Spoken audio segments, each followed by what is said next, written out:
वड्याचं तेल वांग्यावर निघणं हे रागाच्या बाबतीमध्ये सुद्धा अगदी खरं आहे बरं का.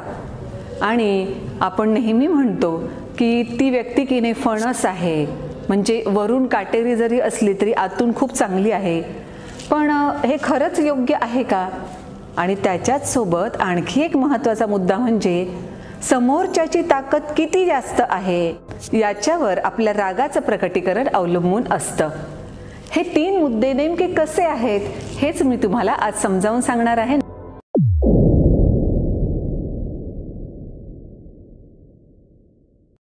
नमस्कार, मी अंजली धानोरकर, उपजिल्हाधिकारी छत्रपती संभाजीनगर.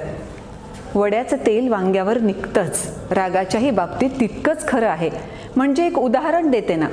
एक कॉर्पोरेट सेक्टरमधला तो मनुष्य त्याच्या ऑफिसमध्ये जाण्याची त्याची वेळ झाली आणि तो कारमध्ये जस्ट बसण्यासाठी जात असतानाच कुठलं तरी एक भटकं कुत्रं आलं आणि एकदम त्याच्या जवळून निघून गेलं. त्यानं पाहिलं खरं, पॅन्टला कदाचित थोडासा त्या कुत्र्याचा टच झाला असावा, पण पॅन्ट काही खराब वगैरे झाली नव्हती आणि कुत्र्याचा टच अगदी शरीराला झालेला नव्हता. म्हणून मग त्या कुत्र्यावर चरफडत हा मनुष्य तसाच बसला आपल्या कारमध्ये आणि कंपनीमध्ये गेला. आपण या मनुष्याला सध्या बॉस म्हणूया. मग हा बॉस कंपनीत पोहोचला खरा, पण तरी सुद्धा त्याच्या डोक्यातून अजून कुत्रा गेलेला नव्हता. त्या कुत्र्यावर त्याचा राग तसाच कायम होता. मग त्यानं थोड्या वेळानं आपल्या सबऑर्डिनेटला बोलवलं आणि काही चर्चा केली. त्या चर्चेदरम्यान ती PPT मी तुम्हाला 1 तासामध्ये देतो असं त्या सबऑर्डिनेटनं सांगितलं. आणि याचा पारा लगेच चढला. 1 तास कशाला लागतो, तुम्ही नेमकं काय करत असता, कामं करता की हे करता, वगैरे वगैरे त्यानं बोलायला सुरुवात केली. या सबऑर्डिनेटच्या लक्षात यायलाच तयार नव्हतं. खरं तर काल जेव्हा चर्चा झाली होती तेव्हा ही PPT उद्या संध्याकाळी देणार आहे असं सांगितलं होतं आणि बॉसने ते मान्यसुद्धा केलं होतं. आणि आता तर उलट आपण 1 तासात देणार आहोत असं सांगितल्यानंतरही आपला हा बॉस का चिडतोय त्याच्या काही लक्षात येईना. पण शेवटी बॉसच ना तो, त्याला काय बोलणार. म्हणून शेवटी हा तसाच आपल्या केबिनमध्ये निघून गेला. हा सबऑर्डिनेट आपल्या केबिनमध्ये गेला खरा, पण तरी सुद्धा बॉसनं विनाकारण आपल्याला झापलं हे त्याच्याही डोक्यातून जायला तयार नाही. काय करावं हा विचार करत असतानाच त्याला असं वाटलं की चला आपण मस्तपैकी चहा घेऊया आणि वाफाळत्या चहामध्ये आपलं डोकं थंड करूया. त्यानं शिपायाला आवाज दिला आणि चहा आणण्यासाठी सांगितलं. शिपाई जेव्हा चहा आणण्यासाठी गेला तेव्हा त्याला छान वाटलं की आज तिथे भली मोठी रांग नव्हती, चहा पण ताबडतोब मिळाला आणि एकदम वाफाळता चहा होता. आता आपण आपल्या साहेबांना हा वाफाळता चहा दिला की ते नक्की खुश होणार, कारण एरवी त्यांच्यापर्यंत नेईपर्यंत हा चहा थंडच होत असे हे त्याला माहीत होतं. त्याच भावनेतून त्यानं आपल्या साहेबांना चहा दिला. आणि चहा पिता पिता आता त्या सबऑर्डिनेटचं म्हणजे ह्याच्या साहेबांचं तरी कुठे लक्ष कामामध्ये होतं ना. म्हणजे बॉस विनाकारण चिडलाय हे हा राग त्याच्याही डोक्यात होताच खरा. मग त्यानं काय केलं, ह्या शिपायावर आपला सगळा राग काढला. नुसता बसून असतोस, काम करत नाही, साधा चहा पटकन आण म्हटलं तर तुला चहा लवकर आणता येत नाही, वगैरे वगैरे वगैरे. आता ह्या शिपायाला सुद्धा तोच प्रश्न पडला की खरं तर नेहमीपेक्षा किती लवकर आपण चहा आणला, कारण आज तिथे गर्दी नव्हती, तरी सुद्धा आपले साहेब आपल्यावर का चिडतायत.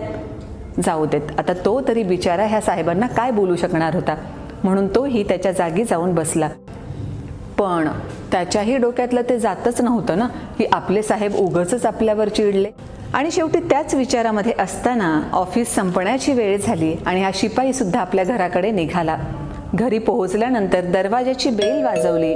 बायकोनं लगेच दरवाजा उघडला आणि यानं आपला सगळा साहेबांवरचा राग बायकोवर काढायला सुरुवात केली. घरीच तर असतेस तू, काय करत असतेस नेहमी, तुला पटकन साधा दरवाजा उघडता येत नाही का, वगैरे वगैरे वगैरे. आता तिलाही प्रश्न पडला. बेलचा म्हणजे डोअरबेल वाजल्याचा जसा आवाज कानी आला, हातातलं काम सोडून ती बिचारी दरवाजा उघडण्यासाठी गेली होती. पण जाण्यामध्ये तेवढे काही सेकंद तर लागणारच होते ना. पण तरी ह्या आपल्या साहेबांचं काय बिघडलं हे तिला बिचारीला कळेना. शेवटी तिनंही विचार केला, चला आपल्या ह्या साहेबांना आपण वाफाळता गरमागरम चहा देऊया, म्हणजे त्यांचं डोकं जरा शांत होईल. म्हणून चहा करण्यासाठी ती किचनमध्ये गेली आणि सहजच किचनमधल्या त्या खिडकीतून तिचं बाहेर लक्ष गेलं. पाहिलं तर कुत्र्याचं एक छोटंसं पिल्लू आपलं शेपूट हलवत हलवत इतकं छान खेळत होतं आणि त्याला तसं छान खेळताना बघून हिच्या डोक्यामध्ये प्रचंड राग निर्माण झाला की कुत्र्या, माझा नवरा काही कारण नसताना माझ्यावर चिडतो आहे आणि तू शेपूट हलवून मुद्दाम मला खिजवतोस होय. झालं, तिनं लाटणं उचललं आणि त्या कुत्र्याच्या पिलाला फेकून मारलं. दिवस कुठून सुरू झाला होता? कुत्र्यापासून. कुठे संपला? या कुत्र्याच्या पिलापर्यंत. प्रत्येकानं आपला राग पुढे पुढे पुढे पास ऑन केला. वड्याचं तेल प्रत्येकजण वांग्यावर काढत गेलं. म्हणूनच लक्षात घ्यायचंय की आपल्याकडून सुद्धा बरेचदा असं वड्याचं तेल वांग्यावर निघत असतं. म्हणून ते निघणार नाही याच्यासाठी आपण पूर्णतः दक्ष राहायचं आहे. आणि अर्थातच त्यासाठी आपण स्वतःच्या वर्तनाप्रती जागरूक असलं पाहिजे आणि जबाबदारीनं वागलंही पाहिजे. आणखी एक मुद्दा, जसा मी तुम्हाला म्हणाले होते की समोरच्याची ताकद किती आहे याच्यावर आपल्या रागाचं प्रगटीकरण अवलंबून असतं. ही बाबसुद्धा एक उदाहरण देऊन तुम्हाला सांगते. आई किचनमध्ये स्वयंपाक करत होती आणि अचानक बाहेरच्या हॉलमध्ये फ्लॉवर पॉट काही कदाचित खळकन फुटला असावा असा आवाज तिच्या कानी आला.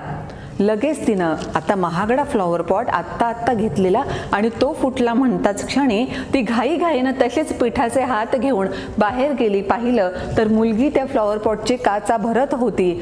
लगेच तिला एवढा राग आला की एवढा महागडा आत्ताच आणलेला फ्लॉवर पॉट या पोरीनं फोडून टाकला. ताबडतोब तिनं तिच्या व त्या मुलीवर ओरडायला सुरुवात केली. पाठीमध्ये 2 रट्टे सुद्धा घातले. मुलगी काहीतरी सांगण्याचा प्रयत्न करत होती पण ही ऐकून घेण्याच्या मनस्थितीत नव्हतीच ना अजिबात.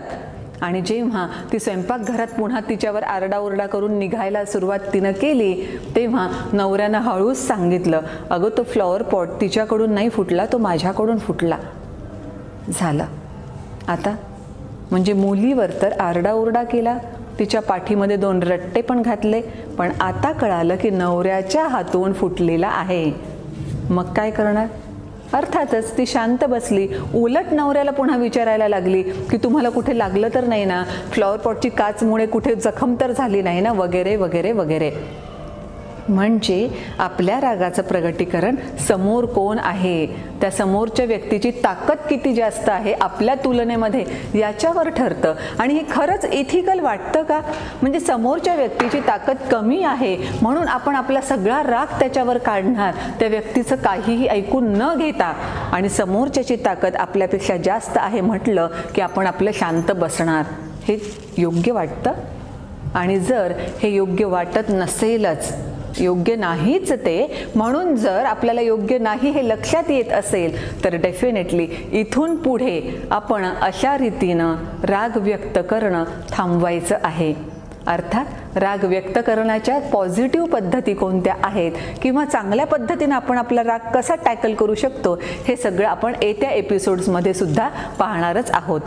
आणि आता हा सुरुवातीला सांगितलेला 3रा मुद्दा, राग आपण घरच्यांवरच काढतो, आपल्या जवळच्यांवरच काढतो. आणि पुन्हा आपलं काय म्हणणं असतं, नाही आम्ही कसे ना त्या फणसासारखे आहोत, आम्ही वरून काटेरी असू कदाचित पण आतून मात्र अगदी गोड गऱ्यांसारखे आहोत. आमचं भान जेव्हा सुटतं आम्ही खूप रागावतो खरं, पण आम्ही तसे मनाचे एकदम मोकळे आहोत. अरे पण खरंच काही गरज आहे का फणस असण्याची? वरून सुद्धा चांगले आणि आतून सुद्धा चांगले आपण असू शकतो ना. आणि पुन्हा इथे मुद्दा तोच येतो की आपण आपला सगळा राग घरच्यांवर काढतो. बाहेरचाही राग, मी म्हटले तसं वड्याचं तेल वांग्यावर काढताना बाहेरचाही राग आपल्या घरच्यांवर काढतो. आणि मग अशा परिस्थितीत मुद्दा असा निर्माण होतो की एखाद्या वेळेस आपल्याला आपल्या बॉसचाही राग येतो. मग बॉसवर आपण राग काढतो नाही ना. तिथे मात्र आपल्याला आपला राग कंट्रोल करणं हे बरोबर जमतं. मग घरच्यांनाच गृहीत धरायचं आणि आपल्या सगळ्या रागाचं एक्सप्रेशन त्यांनाच पोहोचवायचं, हेही तर चुकीचंच आहे ना. उलट जेव्हा आपण आजारी पडतो, आपल्याला काहीतरी खूप महत्त्वाच्या गोष्टी करायच्या असतात, या सगळ्या बाबींच्या वेळेस आपले हे घरचेच तर लोक आपल्याला साथ देत असतात. बॉस, कलीग, सबऑर्डिनेट, आपले ऑफिसचे लोक कुणीही अशा वेळेस मदतीला येत नसतं आणि आपण मात्र काय करतो, त्या सगळ्यांचा राग आपल्या घरच्यांना गृहीत धरून त्यांच्यावरच काढतो. मग या तीनही मुद्द्यांच्या अनुषंगानं आपल्याही आता लक्षात आलं असेल की या सर्व बाबी कम्प्लिटली अनएथिकल आहेत, चुकीच्या आहेत.